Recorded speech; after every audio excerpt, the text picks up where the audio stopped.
वो चेयर के साथ लड़ाई करके झगड़ा करके तू मैं करके जाता है, वही होती उसके तब तक तो वो सरकार बनेगी नहीं जब तक उसके पास नंबर नहीं होगा। सबसे बड़ी लड़ाई का मुद्दा बन गया। मैं नहीं समझता कि उससे कोई भी खुश है। चाहे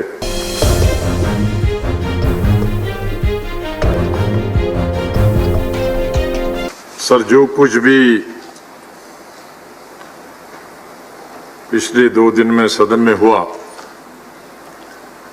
मैं नहीं समझता कि उससे कोई भी खुश है, चाहे उस साइड से या इस साइड से। लेकिन जो इसके पीछे अर्थ है यहाँ आने का पार्लियामेंट का, चाहे उस तरफ के साथी हैं इस तरफ के, वो लक्ष्य तो पूरा होना चाहिए। वो लक्ष्य 2 मिनट में नहीं होता, 3 मिनट में नहीं होता। इतना बड़े विषय होते हैं तो ऐसा लगता है कि हमारी सम टाइम यहाँ नोक झोंक में ही लगी जाती है। 1-1 मिनट पे हम ऐसे लड़ते हैं जैसे बॉर्डर पे लड़ रहे हैं। तो मेरा तो टाइम से ये कहना होगा कि इसके टाइम के बंधन में सीमाओं को पार्लियामेंट में हमने बांधे और उससे हमारी डी एस्केलेशन जो होगी 90% होगी अगर ये हम टाइम को बंधन में न बांधे। हमारे एमपीज को, छोटी पार्टी को हो बड़ी पार्टी को, 90% एक्सकेलेशन होगा। जब एमपी सर यहां बोलता है तो वो खुश होके जाना चाहता। वो चेयर के साथ लड़ाई करके झगड़ा करके तू मैं करके जाता है। वैसे ही पॉलिटिकल लीडर्स का स्टॉक पब्लिक में बहुत कम है, खत्म हो गया, और उस स्टॉक को हम यहां टाइम के उस झमेले में लड़ कर और जीरो खुद बना देते हैं। तो मेरा चेयरमैन से निवेदन होगा सब एमपीज की तरफ से, बड़ी पार्टी हो छोटा, इसको हम समय में न बांध लें। एक समंदर को हम एक कुएं में बंद करने की कोशिश न करें, ये तो समंदर है। ये मेरा निवेदन सबसे होगा। सबसे बड़ी दूसरी बात जो मैं कहना चाहता था, ये तो आपने याद दिलाया इसलिए मैंने उसका भी उल्लेख किया। और इंग्लिश में जो मुहावरा है, मुहावरा कहते हैं हम proverb, the lost straw which broke the camel's back.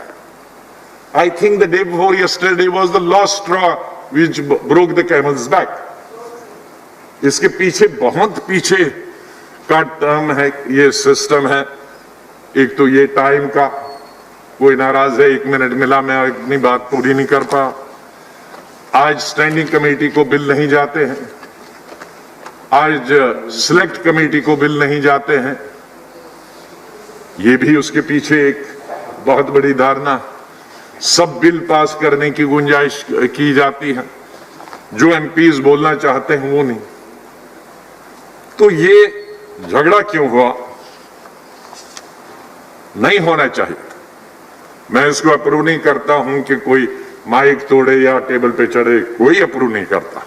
लेकिन जैसे मैंने कहा कि वो lost straw which broke the camel's back, वो बड़ा जमा हो गया था, तो इसलिए वो जब वो उभार निकल के आता है तो वो बहुत बड़ा तूफान में बन गया। अगर आधा घंटा अगर नहीं होता है उस दिन, अब एक दिन हमने तो कहा था, मैंने माननीय चेयरमैन जी को भी बताया था, मैंने स्पीकर को भी बताया था कि लोकसभा को एक बड़ा एडवांटेज है, वो 3 से 6 बैठते हैं, वो 3 से 9 तक भी बैठ सकते हैं। तो एक हफ्ता उनको दे दो 3 से 6 और एक हफ्ता हमको 3 से 6, ताकि हम भी 9 बजे तक 10 बजे तक बैठे जितना बोलना। लेकिन वो माना नहीं। अब हमको 4 घंटे में ही काम करना है। मैं जानता हूं चेयर की मजबूरी और सरकार की भी मजबूरी, लेकिन सेंस ऑफ हाउस पे ही झगड़ा हो गया।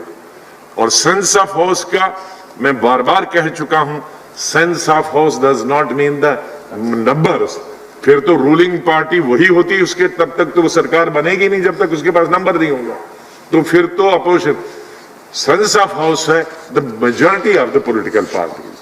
परसों मैं कहूंगा कि 18 पार्टीज एक साइड से थी और एक पार्टी, क्योंकि 2-3 एनडीए की पार्टीज भी उस विषय में इस साइड थी, वो बाकी इशू पे हो ना, तो 18 पार्टीज एक साइड थी, एक दूसरी पार्टी से, उसी पे सारा झगड़ा हो गया। राइट। और उसके चलते मैं खत्म करूंगा।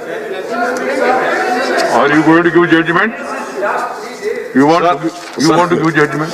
Sir, Leader of the opposition has got enough. आज चुप करिए। Sir, He is capable of speaking. Sir मैं किसी की निंदा में खाली यही कहूंगा मैंने कि आपको रोका नहीं, मैंने कहा ये टाइम कंस्ट्रेंट ही हमारे सबसे बड़ी लड़ाई का मुद्दा बन गया। सर उसमें फिर बिल कैसे पास हो?